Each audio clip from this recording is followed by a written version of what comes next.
Hello friends, வணக்கம். Welcome to வாங்க ருசிக்கலாம். இன்றைக்கி பஞ்சு போல சாஃப்டான இனிப்பு பிடி கொழுக்கட்டை எப்படி பண்ணலான்னு பார்க்கலாம். பாருங்கள் எவ்வளோ சாஃப்டாக வந்திருக்குன்னு. இந்த கொழுக்கட்டைக்கு மிக்ஸி ஜாரில் வேர்க்கடலையை பொடி பண்ணி சேர்த்துக்கிறேன்.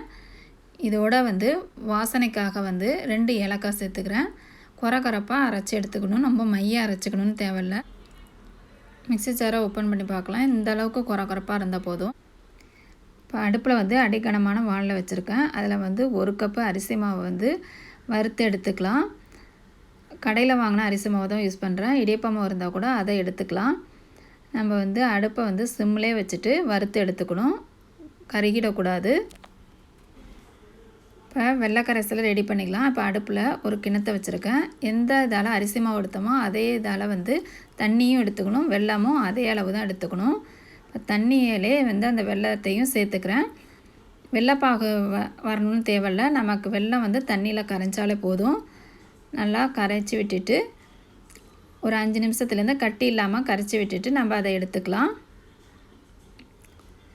இப்போ அடுப்பில் அடிக்கனமான வானில் இந்த வெள்ளைக்கரைசலை வடிகட்டிக்கிறேன். வடிகட்டியால் வடிகட்டிக்கணும்.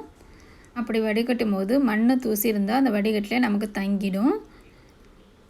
இப்போ இந்த வெள்ளைக்கரைசலை வானில் சேர்த்தாச்சு. அதில் வேர்க்கடலை வறுத்து வச்ச பொடியை சேர்த்துக்கிறேன். 1/2 கப்பு தேங்காய் துருவலை சேர்த்துக்கிறேன். சேர்த்து நல்லா கிண்டி விடணும். இதோட 1 ஸ்பூன் நெய் சேர்த்தா ரொம்ப கொழுக்கட்டை டேஸ்ட்டாகவும் இருக்கும், அதோட சாஃப்டாகவும் வரும்.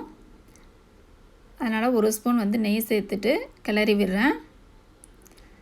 இப்போ இந்த வறுத்து வச்ச மாவை இதோட சேர்த்துடலாம். மாவு சேர்த்துட்டு நல்லா கிண்டி விடணும். ஒன்று போக நம்ம கிளறும்போது இந்த வெள்ளைப்பாகோட மாவும் சேர்ந்து ஒத்த பக்குவத்துக்கு வரும். அந்த அளவுக்கு நம்ம கிளறி விட்டால் போதும். அடுப்பு சிம்லே வச்சுருங்க. நமக்கு அடி கனமான வானில் இருக்கும்போது ஈஸியாக கிண்ட வரும்.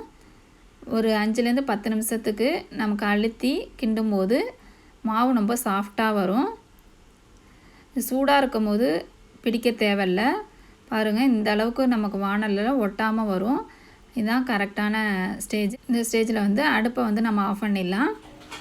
தனியாக எடுத்து வச்சு ஒரு மூடி போட்டு ஒரு 10 நிமிஷம் மூடி இருக்கட்டும். மூடியை திறந்து பார்க்கும்போது நமக்கு சூடு நல்லா ஆறி இருக்கும். கையில் பிடிக்கும் போது நமக்கு பிடிக்கவும் வரும். இப்போ ஒரு இட்லி பாத்திரத்தில் தண்ணி வச்சு அடுப்பில் சூடு பண்ணி வச்சுருக்கேன். அந்த இட்லி தட்டில் ஒரு துணியை போட்டு நம்ம பிடி கொழுக்கட்டையை பிடிச்சு வைக்க வேண்டியதுதான்.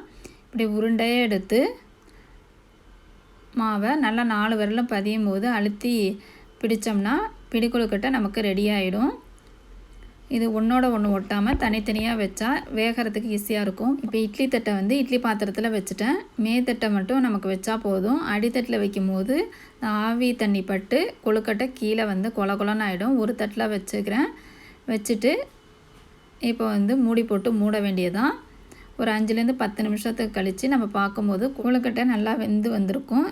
இந்த ஸ்டேஜில் நம்ம எடுத்துடலாம். நீங்களும் விநாயகர் சதுர்த்திக்கு கண்டிப்பாக இந்த மாதிரி இனிப்பு பிடி கொழுக்கட்டையை செஞ்சு பாருங்கள். செஞ்சு பார்த்துட்டு கமெண்ட் செக்ஷனில் எப்படி வந்ததுன்னு சொல்லுங்கள். பாருங்கள், இப்போ ஓப்பன் பண்ணி பார்க்குறேன் எவ்வளோ சாஃப்டாக இருக்குதுன்னு. வாங்க ருசிக்கலாம்க்கு சப்ஸ்கிரைப் பண்ணுங்கள். தேங்க்யூ ஃபார் வாட்சிங்.